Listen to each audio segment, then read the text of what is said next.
ಇವತ್ತು ನಾವು ಸುಲಭವಾದ ಎಗ್ ಪರೋಟಾನ ರೆಡಿ ಮಾಡ್ಕೊಳ್ಳೋಣ. ತುಂಬ ಸುಲಭ ವಿಧಾನದಲ್ಲಿ ತೋರಿಸ್ಕೊಡ್ತೀನಿ, ಬನ್ನಿ ಹೇಗೆ ಮಾಡೋದು ನೋಡೋಣ. ನಮಸ್ತೆ ಎಲ್ಲರಿಗೂ, ಎಲ್ಲರನ್ನು ಸುಸಿಸ್ ಕಿಚನ್ಗೆ ಸ್ವಾಗತ ಮಾಡಿಕೊಂಡು ಇವತ್ತು ಅದ್ಭುತವಾದ ಅಡುಗೆ ಮಾಡ್ತಾ ಇದ್ದೀನಿ. ಬನ್ನಿ ಹೇಗೆ ಮಾಡೋದು ನೋಡೋಣ. ನಾನು ಮಾಡುವ ಅಡುಗೆಗಳು ನಿಮಗೆ ಇಷ್ಟ ಆಗ್ತಿದ್ರೆ ದಯಮಾಡಿ ಸಬ್ಸ್ಕ್ರೈಬ್ ಮಾಡಿಕೊಂಡು ನಿಮ್ಮ ಫ್ರೆಂಡ್ಸ್ ಅಂಡ್ ಫ್ಯಾಮಿಲಿಗೆ ಹೆಚ್ಚು ಹೆಚ್ಚು ಶೇರ್ ಮಾಡಿ, ಹಾಗೆ ಲೈಕ್ ಮಾಡೋದನ್ನು ಮರಿಬೇಡಿ. ಎಗ್ ಪರೋಟ ಮಾಡ್ಕೊಳ್ಳೋಕ್ಕೆ ಈ ಥರ ಒಂದು ಕಪ್ಪು ಅಥವಾ ಬೌಲ್ ತೊಗೊಳ್ಳೋಣ.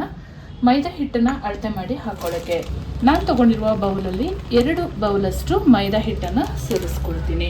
ನೀವು ಮೈದಾ ತಿನ್ನದವರು ಗೋಧಿ ಹಿಟ್ಟನ್ನು ಕೂಡ ಸೇರಿಸ್ಕೊಳ್ಬೋದು, ಅದು ಕೂಡ ಚೆನ್ನಾಗಾಗುತ್ತೆ. ಕೆಲವರು ಮೈದಾ ಯೂಸ್ ಮಾಡಲ್ಲ, ಹಾಗಾಗಿ ಹೇಳ್ತಾ ಇದ್ದೀನಿ. ನೀಟಾಗಿ ಗಂಟಿಲ್ಲದ ಹಾಗೆ ಕಲಿಸ್ಕೊಳ್ಬೇಕು. 1 ಚಮಚದಷ್ಟು ಸಕ್ಕರೆ ಹಾಕ್ಕೊಳ್ತೀನಿ, ತುಂಬಾ ಚೆನ್ನಾಗಾಗುತ್ತೆ. ರುಚಿಗೆ ತಕ್ಕಷ್ಟು ಉಪ್ಪು ಸೇರಿಸ್ಕೊಳ್ತೀನಿ. ಸ್ವಲ್ಪನೇ ನೀರು ಹಾಕ್ಕೊಂಡು ಚೆನ್ನಾಗಿ ಮಿಕ್ಸ್ ಮಾಡ್ಕೊಳ್ಳೋಣ. ದೋಸೆ ಹಿಟ್ಟಿಗಿಂತ ಸ್ವಲ್ಪ ತೆಳ್ಳಗೆ ಮಾಡ್ಕೊಳ್ಬೇಕು, ತುಂಬಾ ಚೆನ್ನಾಗಾಗುತ್ತೆ.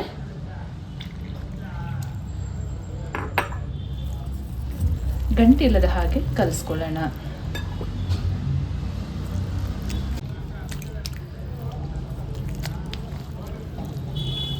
ದಿಢೀರ್ ಅಂತ ಕೂಡ ಮಾಡ್ಕೊಳ್ಬೋದು. ಇದು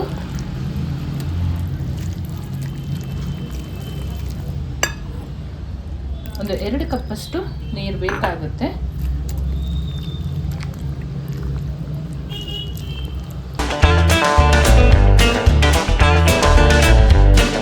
ಕಲಸಿ ಒಂದು 10 ನಿಮಿಷ ಎಲ್ಲ ಇಟ್ಟರೆ ಆಯಿತು. 1 ಟೇಬಲ್ ಸ್ಪೂನ್ ಅಷ್ಟು ಎಣ್ಣೆ ಸೇರಿಸ್ಕೊಳ್ತಾ ಇದ್ದೀನಿ.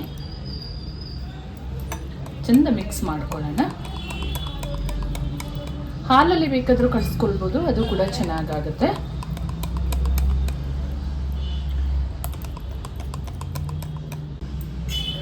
ಈ ಹದದಲ್ಲಿ ಕಲಿಸ್ಕೊಂಡಿರಬೇಕು, ಇಷ್ಟು ತೆಳ್ಳಗಿರಬೇಕು. ಒಂದು 10 ನಿಮಿಷ ಬಿಟ್ಟು ಪರೋಟ ಮಾಡ್ಕೊಳ್ಳೋಣ. ಒಂದು ಬೌಲಿಗೆ 6 ಮೊಟ್ಟೆನ ಸೇರಿಸ್ಕೊಳ್ತೀನಿ. ನಿಮ್ಮ ಮನೆ ಅಳತೆಗೆ ನೀವು ನೋಡಿ ಮಾಡಿಕೊಳ್ಳಿ. ಒಂದು ಅರ್ಧ ಚಮಚದಷ್ಟು ಬ್ಲ್ಯಾಕ್ ಪೆಪ್ಪರನ್ನು ಸೇರಿಸ್ಕೊಳ್ತಾ ಇದ್ದೀನಿ. 1 ಚಮಚದಷ್ಟು ಪುಡಿ ಉಪ್ಪು, 1 ಈರುಳ್ಳಿನ ಸಣ್ಣದಾಗಿ ಕಟ್ ಮಾಡಿ ಹಾಕೊಳ್ತಾ ಇದ್ದೀನಿ. ಸ್ವಲ್ಪ ತುರಿದ ಶುಂಠಿ ಹಾಕೊಳ್ತಾ ಇದ್ದೀನಿ. 2 ಬೆಳ್ಳುಳ್ಳಿನ ತುರಿದು ಇಟ್ಕೊಂಡಿದ್ದೀನಿ, ಅದನ್ನು ಕೂಡ ಸೇರಿಸ್ಕೊಳ್ತಾ ಇದ್ದೀನಿ. 2 ಚಮಚದಷ್ಟು ಕೊತ್ತಂಬರಿ ಸೊಪ್ಪು, 4 ಹಸಿರು ಮೆಣಸಿನಕಾಯಿನ ಸಣ್ಣದಾಗಿ ಕಟ್ ಮಾಡಿ ಇಟ್ಕೊಂಡಿದ್ದೀನಿ. ನೀಟಾಗಿ ಬೀಟ್ ಮಾಡ್ಕೊಳ್ಳೋಣ.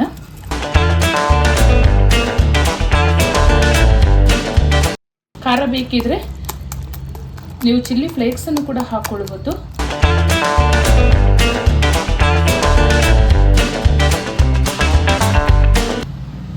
ಈ ಹದದಲ್ಲಿ ಮಿಕ್ಸ್ ಮಾಡ್ಕೊಂಡಿದ್ದೀನಿ ಮೊಟ್ಟೆನ.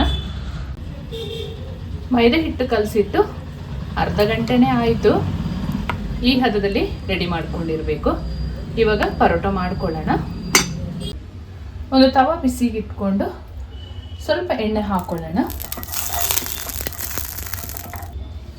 ತವಕ್ಕೆ ಚೆನ್ನಾಗಿ ಎಣ್ಣೆ ಸವರ್ಕೊಳ್ಳೋಣ. ಉರಿ ಸ್ವಲ್ಪ ಮೀಡಿಯಮ್ ಆಗಿರಲಿ.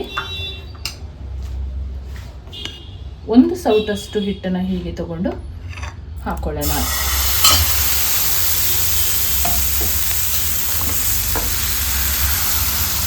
ಈ ರೀತಿಯಲ್ಲಿ ಎಲ್ಲ ಬದಿಗೆ ಬರೋ ಹಾಗೆ ಸ್ಪ್ರೆಡ್ ಮಾಡ್ಕೊಳ್ಬೇಕು.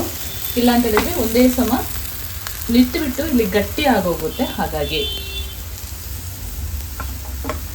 ಚೆನ್ನಾಗಿ ಉಲ್ಟಾ ಸೀದಾ ಮಾಡಿ ಬೇಯಿಸ್ಕೊಳ್ಬೇಕು. ಉಲ್ಟಾ ಮಾಡಿ ಬೇಯಿಸ್ಕೊಳ್ಳೋಣ. ಸ್ವಲ್ಪ ಮೇಲ್ಗಡೆಯಿಂದ ಎಣ್ಣೆ ಹಾಕೊಳ್ಳೋಣ. ಉಲ್ಟಾ ಸೀದಾ ಮಾಡಿ ಚೆನ್ನಾಗಿ ಬೇಯಿಸ್ಕೊಳ್ಬೇಕು.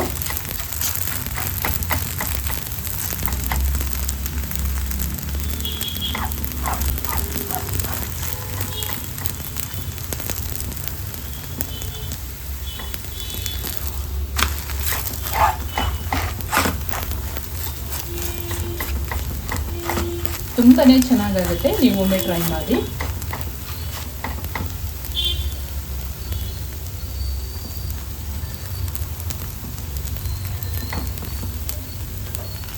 ಇವಾಗ ಈ ಚಪಾತಿನ ತಗೊಳ್ಳೋಣ. ತವಕ್ಕೆ ಸ್ವಲ್ಪ ಎಣ್ಣೆ ಹಾಕ್ಕೊಂಡು ಮೊಟ್ಟೆ ರೆಡಿ ಮಾಡಿ ಇಟ್ಕೊಂಡಿದ್ವಲ್ಲ ಅದನ್ನ ಇವಾಗ ಹಾಕೊಳ್ಳೋಣ, ಒಂದು ಸೌಟಷ್ಟು.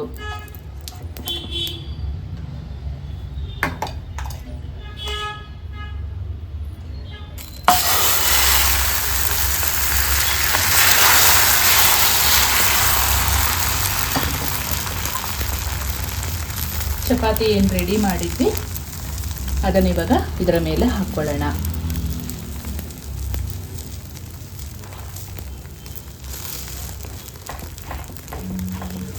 ಚೆನ್ನಾಗಿ ಪ್ರೆಸ್ ಮಾಡಿಕೊಳ್ಬೇಕು.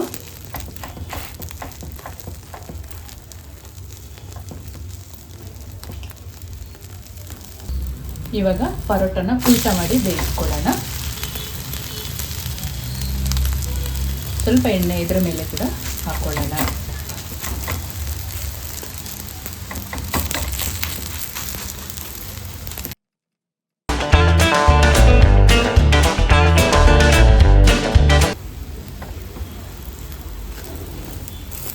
ನೋಡಿ ಎಷ್ಟು ಸುಲಭವಾಗಿ ಎಗ್ ಪರೋಟನ ರೆಡಿ ಮಾಡ್ಕೊಳ್ಬೋದು ಅಂತ. ಎಲ್ಲವನ್ನು ಇದೇ ಥರ ಮಾಡ್ಕೊಳ್ಳೋಣ. ನಮ್ಮ ಸೂಪರಾದ ಎಗ್ ಪರೋಟ ಈ ರೀತಿಯಲ್ಲಿ ರೆಡಿ ಮಾಡ್ಕೊಂಡಿದ್ದೀನಿ. ತುಂಬಾ ಚೆನ್ನಾಗಿರುತ್ತೆ. ನೀವು ಒಮ್ಮೆ ಟ್ರೈ ಮಾಡಿ ನೋಡಿ. ಈ ಹದದಲ್ಲಿ ರೆಡಿ ಮಾಡ್ಕೊಂಡಿರಬೇಕು. ಎಲ್ಲರೂ ಇಷ್ಟಪಟ್ಟು ತಿಂತಾರೆ. ಒಂದು ತಿನ್ನುವ ಕಡೆ 4 ತಿಂತಾರೆ, ಅಷ್ಟು ಚೆನ್ನಾಗಿರುತ್ತೆ. ನಾನು ಮಾಡುವ ಅಡುಗೆಗಳು ನಿಮಗೆ ಇಷ್ಟ ಆಗ್ತಿದ್ರೆ ದಯಮಾಡಿ ಸಬ್ಸ್ಕ್ರೈಬ್ ಮಾಡಿಕೊಂಡು ನಿಮ್ಮ ಫ್ರೆಂಡ್ಸ್ ಆ್ಯಂಡ್ ಫ್ಯಾಮಿಲಿಗೆ ಹೆಚ್ಚೆಚ್ಚು ಶೇರ್ ಮಾಡೋದನ್ನು ಮರಿಬೇಡಿ. ಹಾಗೆ ಲೈಕ್ ಮಾಡಿಕೊಂಡು ವಿಡಿಯೋ ವಾಚ್ ಮಾಡಿ. ಮುಂದೆ ಅದ್ಭುತವಾದ ಹೊಸ ರೀತಿಯ ಅಡುಗೆಯೊಂದಿಗೆ ನಿಮ್ಮನ್ನು ಭೇಟಿ ಮಾಡ್ತೀನಿ. ಅಲ್ಲಿವರೆಗೂ ತುಂಬ ಹೃದಯದ ಧನ್ಯವಾದಗಳು.